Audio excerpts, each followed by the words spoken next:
Jean-Jacques Rousseau nasceu em Genebra, na Suíça, em 1712. Aos 16 anos, tornou-se o protegido de Madame de Warren. Aos 30, mudou-se para Paris como professor de música. Colaborou com a famosa enciclopédia de Diderot e d'Alembert no Verbete Musica. E aos 38, conquistou o prêmio da Academia de Dijon com seu Discurso sobre as Ciências e as Artes. Publicou vários livros, entre eles O Contrato Social, que inspirou a Revolução Francesa, e Emílio, considerado uma das obras mais revolucionárias da moderna pedagogia por suas ideias radicais, que desagradavam tanto à Igreja quanto a outros filósofos, como Voltaire, por exemplo. Rousseau fugiu para a Inglaterra, abrigado por David Hume. Dedicou seus últimos tempos à autobiografia Confissões, falecendo aos 66 anos em Hermenonville, na França. A ti me dirijo, mãe amorosa e prudente, que soubeste te apartar da estrada trilhada. Assim registra o prefácio do livro Emílio ou da Educação, inspirador de Pestalozzi e da Escola Nova, escrito por Rousseau sob forma de romance. Emílio consiste em um tratado pedagógico que une política, educação e ética, orientando pais e mestres sobre como educar naturalmente o homem ideal. O jovem Emílio, filho de um homem rico, é educado por um preceptor no convívio com a natureza, protegido dos constrangimentos sociais. Com um pé no romantismo, o outro no imaginário iluminista, o texto russoniano revela a crença na educação reformadora como ponte para as transformações sociais. Emílio é o representante da espécie humana em seu potencial de virtude, educado para viver bem consigo, com sua futura companheira Sofia e com os outros, em uma sociedade livre e democrática. Lançado em 1762, o livro tornou-se um paradigma da educação no século XVIII.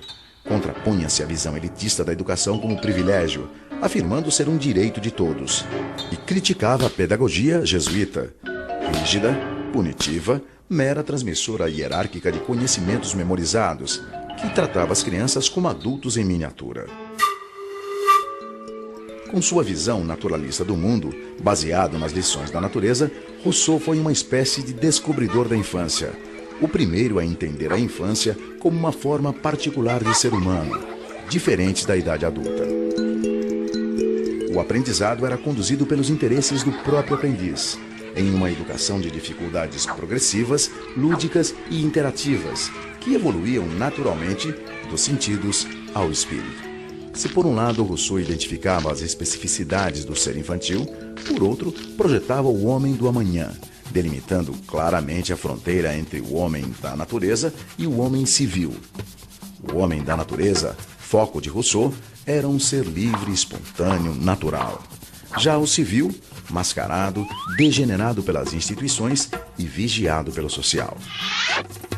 Daí a necessidade de investir profundamente nesse homem da natureza, ou natural, buscando na criança a criança, com suas maneiras próprias de olhar e de sentir, sem perturbar a maturação exigida pela ordem do tempo, tampouco tentando substituir o olhar infantil pela razão adulta, tudo para fundamentar um forte lastro na virtude original.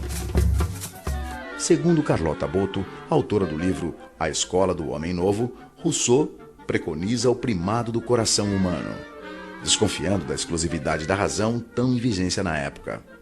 Para Carlota, Emílio é antes de mais nada uma obra que fala de afeto, pautando a criança pela emoção e fundindo sentimento com pensamento.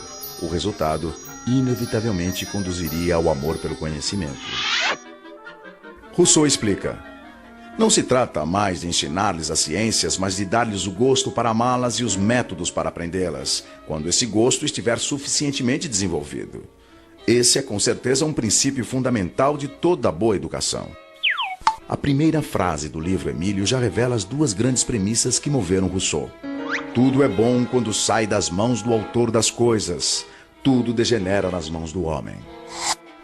Para Rousseau, o homem nasce bom, mas a sociedade, a vida cosmopolita, as instituições sociais, a civilização, enfim, o corrompem, mexendo, alterando, mutilando, tornando artificial tudo que é natural, sufocando a bondade do homem e manipulando a sua mente.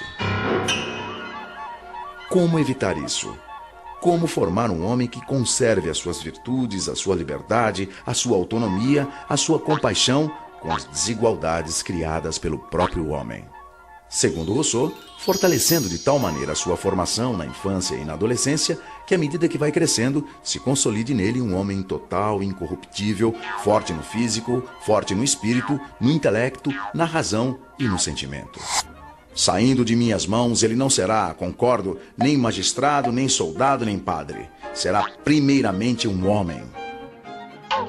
Rousseau visava ensinar ao homem o seu estado de arte como homem, formando no jovem, como ele escreveu, o coração, o juízo e o espírito, ensinando ao aluno muito mais do que uma profissão.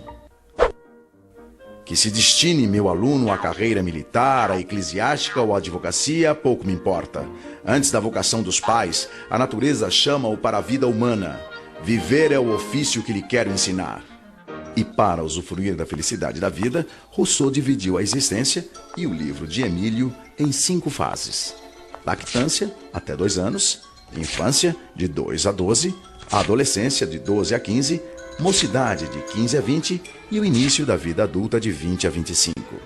Dos 5 livros de Emílio, os 4 primeiros tratam da educação do menino e o último da menina Sofia.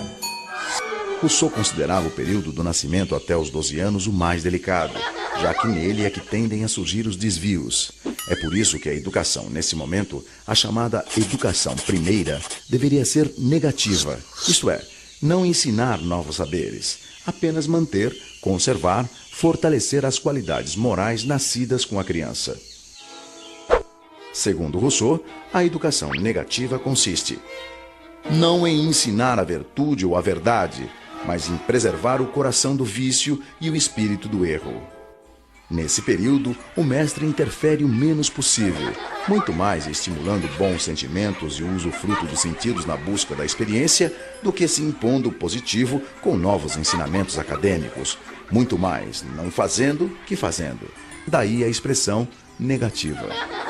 Para Rousseau, não se deve apresentar à criança ideias complexas e abstratas antes do desenvolvimento da razão, porque na infância, segundo ele, a razão dorme. Assim, a primeira etapa, quando a criança tem necessidades mais físicas, deve ser voltada a cuidar do corpo e do aperfeiçoamento dos sentidos, longe de punições. Tudo o que a criança aprende nessa primeira fase deve vir ludicamente do olhar, tocar, ouvir, sentir, provar. Exercer os sentidos, diz Rousseau. Não é somente fazer uso deles. É aprender a bem julgar por eles. É aprender, por assim dizer, a sentir. Para Rousseau, aprende-se na vida com 3 mestres: com a natureza, com as coisas e com as pessoas. Só no início da adolescência, quando a razão começa a surgir, é que as pessoas, e não mais apenas a natureza e as coisas, passam a ter importância no processo educativo. Só então os livros e as operações abstratas são apreciados. E Emílio, enfim, pode vir a se completar como adulto e homem total da utopia de Rousseau. Assim, seu corpo e seu espírito se exercitam ao mesmo tempo. Quanto mais se faz forte e robusto, mais se torna sensato e judicioso. É o meio de ter um dia aquilo que julgam incompatível e que quase todos os grandes homens reuniram em si: a força do corpo e da alma, a razão de um sábio e o vigor de um atleta.